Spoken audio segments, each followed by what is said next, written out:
အားလုံးပဲမင်္ဂလာပါဒီနေ့ Tomorrow Channel မှာတင်ဆက်မယ့်ဗီဒီယိုလေးကတော့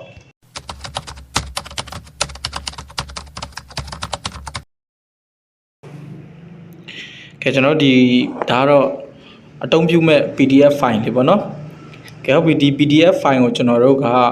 ဒီ Adobe Acrobat Pro DC ကိုအသုံးပြုပြီးတော့ကျွန်တော်တို့က PowerPoint လုပ်မယ်ပေါ့နော်အဲ့ဒါကတော့ခဏတုန်းကဖွင့်ထားတဲ့ file လေးပေါ့နော်အဲ့လိုမျိုးဒီစာအုပ် file လေးကို PowerPoint ပြောင်းမယ်ပေါ့နော်ဒါကတော့ PDF စာအုပ်ဖြစ်ပါတယ်ပေါ့နော်ဒါကိုပိတ်လိုက်မယ်အဲ့တော့ဘယ်ဟာပဲပိတ်ပေါ့နော်ဟုတ်ပြီကျွန်တော်တို့ဒီ Adobe Acrobat Pro DC ကိုဒီစာအုပ်ခေါ်မယ်ဆိုရင်ဒီ file တက်ထဲ open ထဲကနေလည်းလာခေါ်လို့ရတယ်ပေါ့နော်ဒါတော့စာအုပ်ပထမဆုံးခေါ်လိုက်တယ်ပေါ့နော် Adobe Acrobat Pro DC software လေးကိုတော့လူကြီးမင်းတို့ရှိမှရှိဖို့လိုမှာပေါ့နော်အဲ့တော့ဒီ PDF စာအုပ်လေးကိုကျွန်တော်တို့က PowerPoint ဘယ်လိုပြောင်းမလဲပေါ့နော်လွယ်ပါတယ် file တက်ထဲကိုလာမယ်ပြီးတော့ကျွန်တော်တို့ကဒီ export to ထဲကိုတွားမယ်မနေ့တုန်းကတော့ဒီ Microsoft Word ပြောင်းပြရနော် PDF ကနေ Microsoft ပြောင်းတယ်ဒီခုကတော့ PDF ကနေ PowerPoint ပြန်ပြောင်းမယ်ပေါ့နော်အဲ့တော့ဒီကောင်လေးကိုလာလိုက်မယ်လာပြီးတော့ဒီနေရာမှာတော့နာမည်ပါပေးကောင်းမလဲအဲ့တော့သူက PowerPoint လို့ပဲပေးလိုက်ပါမယ်အဲ့တော့ PDF file ကို PowerPoint ပြောင်းတာဖြစ်တဲ့အတွက် PowerPoint လို့ရိုက်လိုက်တယ်ပေါ့နော်ကဲပြီးတော့ရင်တော့ဒီ view result ကကျွန်တော် export ထုတ်ရင်ချက်ချင်းဖွင့်တာကိုမလိုချင်လို့ပိတ်ထားလိုက်မယ်နော်ချက်ပေါက်ပိတ်ထားလိုက်မယ်ပြီးဒီ setting ထဲကိုလာလိုက်မယ်ထုံးစံတိုင်းဒီမှာ set language မှာကျွန်တော်တို့ကအမှန်ချစ်ဖြုတ်ထားပေးလိုက်မယ်ဒါဆိုရင်သူ့ရဲ့ original language မတုံးတော့ဘူးနော်ပြီးတော့ကျွန်တော်တို့က save လုပ်လိုက်မယ်ဒါဆိုရင်ကျွန်တော်တို့ဒီ PDF file ကို PowerPoint ပြောင်းလိုက်ပြီပေါ့နော် PDF စာအုပ်ကို PowerPoint ပြောင်းနေတာဖြစ်တယ်ပေါ့နော်နည်းနည်းတော့စောင့်ပေးရပါတယ်ကဲဟုတ်ပြီ PowerPoint ပြောင်းပြီးတော့ပြီပေါ့နော်ဒါကတော့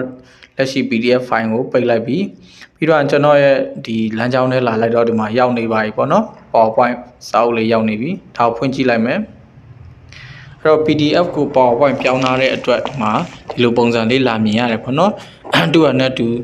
ဒီစာရွက်တွေ့ရပြီးတွေ့ရပေါ့နော်စာရွက်ပေါင်းဘယ်လောက်လာရှိမလဲပေါ့နော်အဲ့မှာဆုံးထိဆွဲချလိုက်မယ်နော်အဲ့ဒီမှာဆုံးသွားပြီပေါ့နော်ဒါကို PowerPoint slide ပုံစံအနေနဲ့ကျွန်တော်တစ်ချက်ကြည့်အောင်နော်အဲ့ဒီမှာစာမျက်နှာ1ကနေစလိုက်မယ်slide show mode လေးကြည့်လိုက်ဖွင့်လိုက်ပြီပေါ့နော်အဲ့ဒီမှာ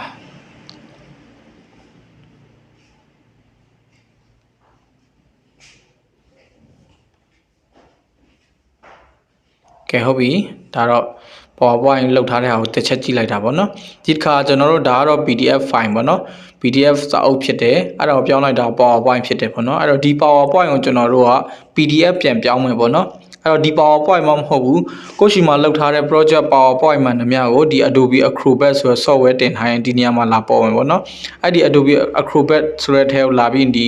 ကောင်လေးကိုနှိပ်လိုက်တယ်ဆိုရင်ကျွန်တော်တို့ကကိုရှိမှာလောက်ထားတဲ့ PowerPoint project မှန်သမျှကို PDF ပြောင်းလို့ရတယ်ပေါ့နော်ဒါဆိုရင် PowerPoint to PDF လို့နာမည်ပေးလိုက်မယ်ပေါ့နော်ဒါတော့နာမည်တော့မိမိကြိုက်နေတက်တာပေးလို့ရတယ်ပေါ့နော်ဒီကောင်လည်း view result on ထားမယ်ဆိုရင်တော့ချက်ချင်း export လုပ်ပြီးတော့ချက်ချင်းဖွင့်ဖတ်မှာပေါ့နော်အဲ့တော့မလုပ်တော့ဘူးကဲ save လုပ်လိုက်တော့မယ်ဒါဆိုရင်ကျွန်တော်တို့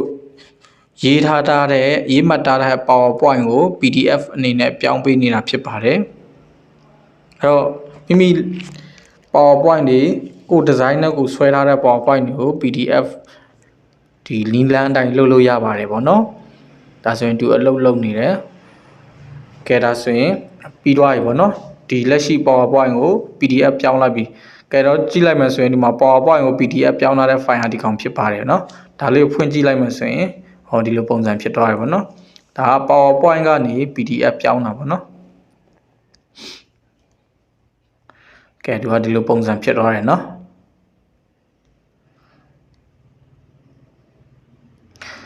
ဒါကတော့ original PDF file ပေါ့နော် original PDF file ကဘယ်လိုပုံစံရှိလဲဆိုရင်ဒီလိုအပေါ်အောက်ပုံစံဖြစ်တယ်ပေါ့နော်သူကတော့